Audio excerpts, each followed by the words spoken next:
Hola, mi nombre es David Zuluaga, soy el coordinador del proyecto Paz a la Paz de la YMCA Quindío, proyecto que trabaja con jóvenes en participación ciudadana, cultura de paz y emprendimiento.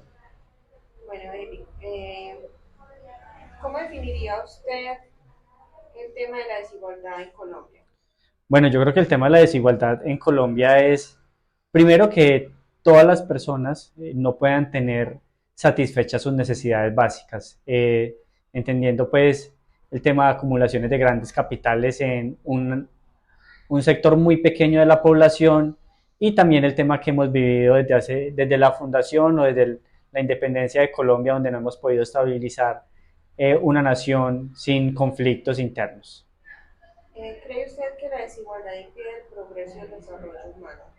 Sí, pues definitivamente la desigualdad impide el progreso y el desarrollo humano, teniendo en cuenta que si las personas no tienen sus necesidades básicas satisfechas, pues va a ser muy difícil que el individuo y las comunidades y en los territorios se pueda desarrollar idóneamente el ser humano, su desarrollo y pueda cumplir sus metas y sus sueños. ¿Cree usted que el conflicto armado en Colombia es causado en parte por la desigualdad?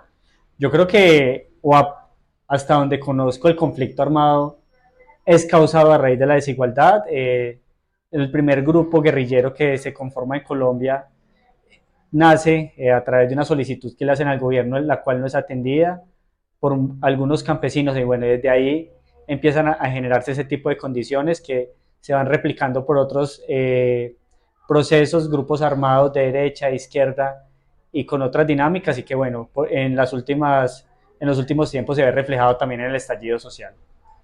¿Cuál es la importancia de la libertad de expresión y el acceso a la información en el respeto a los derechos humanos? Yo creo que es muy importante y necesario el ejercicio de reconocer el proceso de libertad de expresión.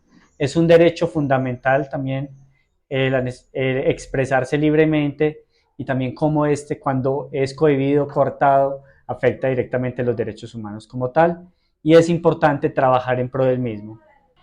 ¿Podría darnos algunos ejemplos de violación a los derechos humanos con relación a los conflictos armados? Bueno, yo creo que en Colombia lastimosamente tenemos las violaciones más atroces que se pueden dar a los derechos humanos. El primero, el homicidio, las masacres, la desaparición forzada, el abuso sexual, tanto hombres, mujeres, niños, el reclutamiento forzado, el secuestro.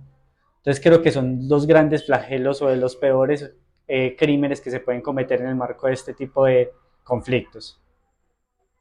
¿Cómo se pueden garantizar los derechos humanos en situaciones de conflicto armado o en crisis humanitarias? Bueno, en este tipo de situaciones es imposible garantizar los derechos, hay que aportar y trabajar en pro de que no haya vulneración, pero en conflicto armado y en guerra, pues la premisa es exterminar al otro, y desde ahí partimos en que es imposible garantizar el derecho humano, que se puede mitigar el impacto, se puede mitigar los daños colaterales, pero sin lugar a duda en toda situación de conflicto armado y bélico siempre va a haber vulneración de derechos humanos. Con respecto a su área de especialización en esta organización, ¿qué papel cree que desempeñan las organizaciones no gubernamentales en la defensa de los derechos humanos? Bueno, yo creo que desarrollan varios papeles. El primer papel que deben desarrollar las ONG es el tema de formación. Ahorita hablamos de acceso a la información y cómo entes no gubernamentales pueden compartir abiertamente, sin un sesgo, el tema de la información sobre memoria histórica, sobre derechos humanos, sobre conflicto armado. Entonces el primer papel es la formación. El segundo, trabajar en pro de la promoción de la paz, la convivencia y la reconciliación. Creo que es una urgencia, sobre todo en el territorio nacional, y que se hace necesario para las organizaciones que trabajan con este fin. Desde su experticia, ¿cuál es el papel que tiene la educación en la promoción de la cultura del respeto a los derechos humanos? Bueno, yo creo que la educación juega un papel fundamental y tiene que ser el principio de reconocer y garantizar los derechos humanos.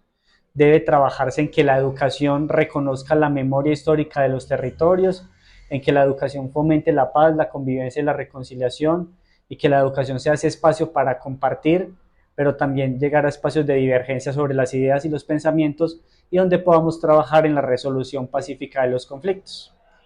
sea una tarea individual, ¿qué medidas pueden tomar las personas para promover y proteger los derechos humanos en sus comunidades? Bueno, yo creo que la primera tarea es primero reconocer cuáles son los derechos humanos. Si desconocemos los derechos humanos fundamentales, los derechos humanos de segunda y tercera categoría, los DESCA, pues va a ser muy difícil pues, poder defenderlos y salvaguardarlos. Entonces la primera tarea es reconocer los derechos humanos, acercarse a ellos y también ya empezar a trabajar en promover, en hacer la promoción de la defensa de los derechos humanos y en garantizar que en sus territorios, sus comunidades y en su entorno más cercano se puedan proteger los mismos. Bueno, ¿cree usted que existe una relación entre los derechos humanos y la justicia social?